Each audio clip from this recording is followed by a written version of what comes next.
racist billionaire targets the wrong Black Doorman to bully. But in an instant, she faces utter humiliation.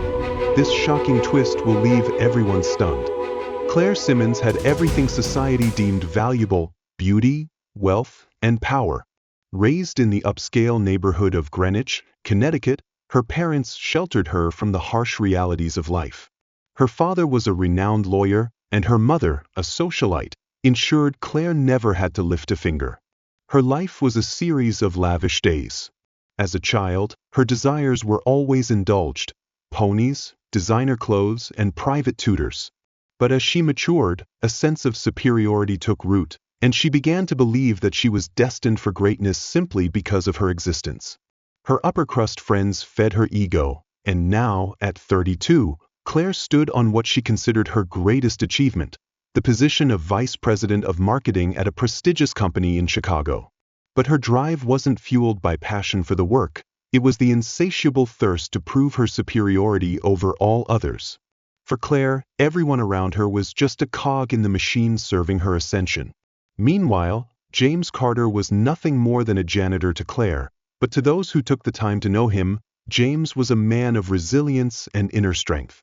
Once in Atlanta, James was the epitome of the American dream. From scratch, with nothing but a toolbox, he built Carter Construction, a promising startup company. His business wasn't just a company, it was a pillar for the community, providing jobs to those in need of a second chance: former convicts, single parents, and inexperienced youth. But when the economic crisis hit, everything shattered. Contracts evaporated, debts piled up, and James was forced to close the company. With no safety net, he lost his home, his savings, and eventually his wife, who couldn't bear the burden. Now in Chicago, James worked as a janitor to make ends meet, living in a modest apartment in Brooklyn and sending whatever he could to his daughter, who was studying nursing in Atlanta. Despite the hardships, James retained his dignity. He believed that life's trials shaped a person's character, and he refused to let bitterness control him. Two worlds, two completely contrasting individuals, were about to collide. On one side was Claire, arrogant, believing everything lay at her feet. On the other, James, who once reached the heights of glory, now held on to his dignity in the face of adversity. Their first encounter occurred on a rainy Monday morning as light rain puddled on the polished marble floor of the company lobby. Claire Simmons, wearing her expensive high heels, hurried through the large glass doors, attempting to avoid the raindrops clinging to her hair. She frowned, her face contorting with displeasure as she saw James Carter kneeling, diligently cleaning the floor. "What's taking you so long?" Claire sighed, her high-pitched voice shattering the stillness of the lobby. She stopped, placed her hand on her hip, and regarded James as though he were an unpleasant obstacle. James looked up, responding calmly, "Good morning, ma'am. I'll be done in just a moment," he said, his voice even, showing no sign of irritation. "Your moment isn't fast enough," Claire gritted her teeth. "Do you realize people like me have real work to do? You're holding everyone up." She strode past James, her shoes nearly touching the rag in his hand. A few employees paused and watched the exchange, their faces showing a mix of awkwardness and disbelief. James merely nodded, stepping aside and continuing his work without saying another word. But Claire didn't stop there. She muttered as she passed by, "If people like you worked harder, maybe you wouldn't have to do jobs like cleaning floors." The remark struck James' pride like a slap. But rather than responding, he simply nodded, his eyes remaining calm. He knew that any words from him would only fuel Claire's arrogance. He had heard similar comments before, and they no longer affected him. A young employee standing nearby whispered to her colleague, "Does she really think she's superior just because of money?" The other shrugged, glancing at James with a sympathetic look. "That's Claire for you. But James is patient. If it were me, I wouldn't stand for it." Claire continued walking, leaving James with the rag in his hand, unaware that her words had not only affected him but also those who had been watching. James's expression remained neutral, but within him, a quiet storm of resentment had begun to stir. Claire's words echoed through the lobby, creating an uncomfortable silence. James didn't respond. He bent down and carefully resumed cleaning the floor as if the words had never touched him. But the employees who stood nearby couldn't hide their anger. James's silence was not just a choice. It was his way of maintaining his dignity and composure in an environment where he knew that reacting with anger would only worsen the situation. While Claire, with all her power and wealth, felt entitled to belittle others, James responded with patience and integrity. But Claire didn't stop there. Over the following weeks, she seemed determined to make James's job more difficult. One morning, Claire entered the company lobby with a large Starbucks cup in hand. The scent of coffee filled the air, but it was not the familiar aroma that caught everyone's attention. It was the smug look on Claire's face as she observed James diligently mopping the floor. A half-smile appeared on her lips, as if she had thought of a new form of entertainment. "Unbelievable," she muttered loud enough for everyone to hear. "How is it that there's always someone in the way in this lobby?" She sauntered toward him slowly, deliberately increasing the tension in the air. When she reached James, she, accidentally, tilted her hand, spilling the entire cup of coffee onto the pristine marble floor. The coffee spread out, staining the floor. Claire shrugged and gave a fake smile, her lips twisted in mock apology. "Oh, sorry," she said with a mischievous grin. "Looks like you've got more work to do." Paused, placed the mop down, and gazed at the coffee spill. He lifted his head, his expression calm, without a word of protest. He bent down, quietly retrieving a cloth to wipe the floor, his movements gentle but deliberate. "Yes, ma'am. I'll clean it up right away," he replied in a composed tone. Nearby employees stopped, exchanging uncomfortable glances. A younger staff member whispered to the person next to them, "Did she really just spill the coffee on purpose?" Claire, unbothered by the reactions around her, straightened her back and walked away, the clicking of her high heels echoing through the lobby. In her eyes, James was no more than a part of the floor itself, unworthy of any respect. James ignored her. He continued his task as if nothing had happened. But to those who witnessed the scene, his silence was a powerful statement. James would not allow Claire's arrogance to tarnish his dignity. On another occasion after lunch, Claire entered the office with a large garbage bag in hand. Rather than bringing it to the designated area, she placed it directly in the middle of the office floor, where everyone could easily see it. She affixed a bright yellow note to the bag, with the words, "Clean it up immediately," written in large, slanted letters like a command. Despite the provocation, James maintained his professionalism. "Yes, ma'am," he responded, his voice calm and polite. He refused to give her the satisfaction of seeing him react. A few employees walked by, staring at the garbage bag. One murmured, "What is she doing?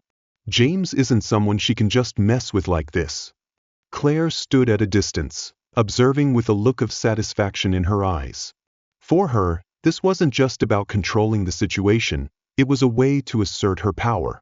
Another female employee couldn't keep quiet any longer and whispered to the person next to her, "This is awful. Does Claire really think she can do whatever she wants?" James silently picked up the garbage bag and left. His actions left those around him feeling both admiration and pity. But Claire's cruelty wasn't limited to James. She had also set her sights on Sophia Bennett, her main rival in the race for promotion. Sophia embodied everything Claire wanted to be. Claire was not kind, empathetic, or respected by her colleagues. She viewed Sophia as a threat and was determined to sabotage her at any cost. The opportunity to humiliate both James and Sophia came during a meeting with an important client. It was a crucial day. The company was preparing to host a large group of clients for a meeting to discuss a multi-million-dollar contract. The lobby had been cleaned thoroughly, and all employees were in a serious mood. Claire, with her self-satisfied smile, walked into the lobby with a large glass of water.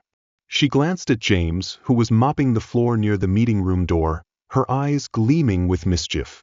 She walked closer to the door, staring at James as if waiting for something. Then, with deliberate intention, Claire tilted the glass and spilled the entire contents onto the floor right in front of the door. "The water's spilled," she exclaimed, loud enough for everyone to hear. "Someone needs to clean this up right away, or the clients will think our company is a mess." She turned to James with a commanding look. James didn't say a word, simply lowering his head to pick up his mop. He moved toward the spilled water and began cleaning, each motion slow but professional. As James cleaned, Claire stood off to the side, arms crossed, watching him with a mocking gaze. She turned to the newly arrived clients and spoke with a sarcastic tone. "Imagine this," she said. "You come here to discuss multi-million-dollar campaigns, and this is the scene you walk into." The clients exchanged worried glances, clearly uncomfortable with her tone. Unable to tolerate it any longer, Sophia stood up, walked out of the meeting room and faced Claire. Her voice was calm but firm. "Claire, that's unnecessary," she said with finality. Claire turned around, narrowing her eyes at Sophia as though she couldn't believe someone had the audacity to challenge her. "Oh please. I'm just speaking the truth. He's doing his job and I'm doing mine." James straightened up, his eyes locking with Claire's. "Ma'am, I'm only doing what I've been asked to do." "I'd appreciate it if you could say the same," he said. His words hung in the air, and for the first time, Claire felt a sense of unease. What she didn't know was that a young employee, who had been near the meeting room when the incident occurred, had quietly pulled out their phone and recorded the entire exchange. The video not only captured her spilling water in front of the meeting room but also the mocking words she directed at James. By the end of the day, the video began circulating throughout the office. The first viewers quickly shared it with others, and before long, the video spread across the building, from the basement to the top floor, and even made its way into the leadership chat group. The short clip, barely a minute long, was enough to expose Claire's true nature.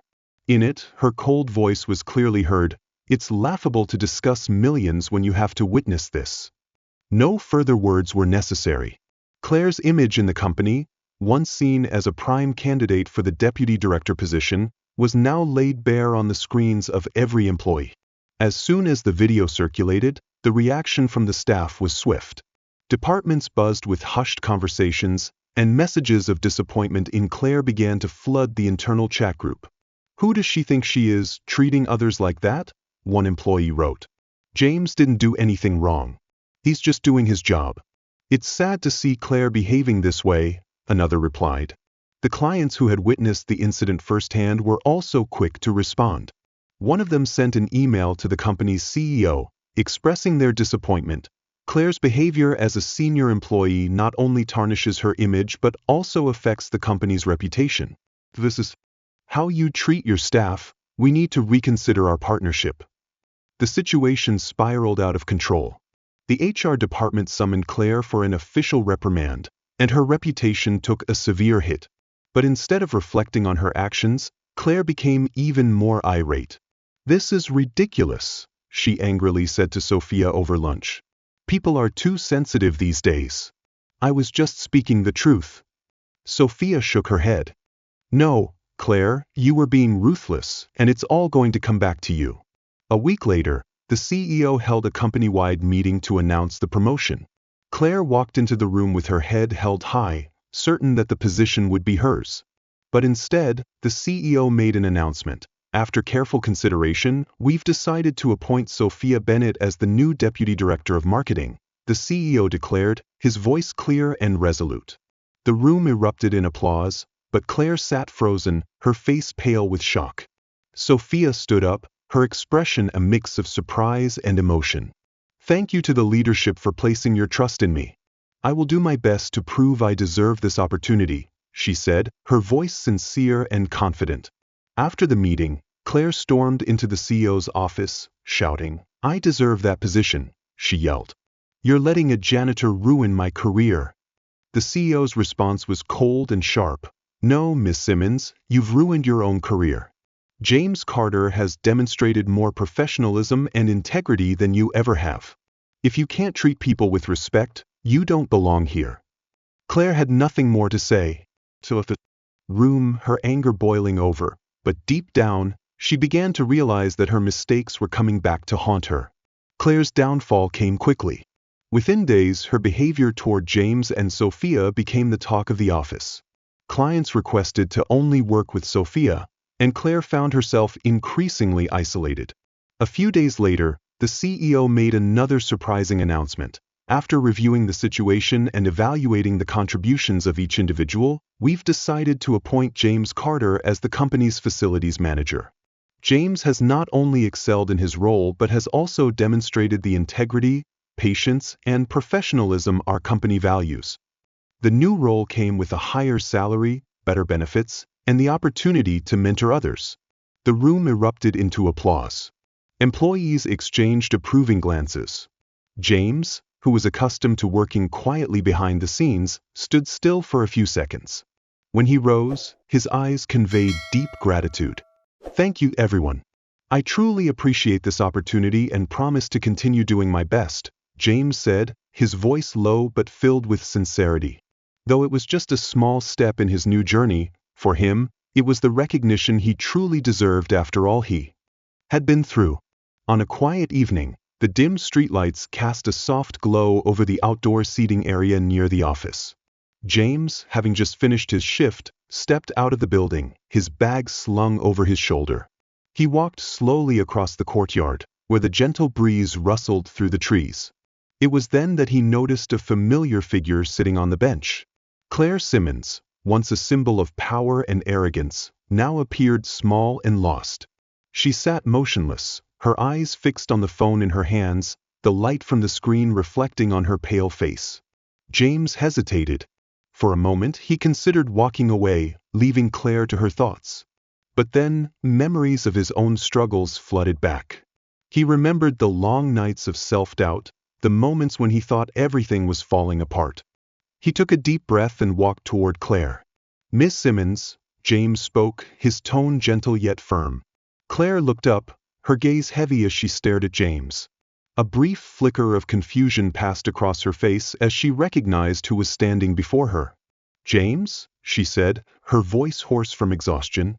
James nodded, his eyes filled with empathy, but not pity. "I know what you're going through isn't easy. Life has a way of humbling us, sometimes in the most painful ways.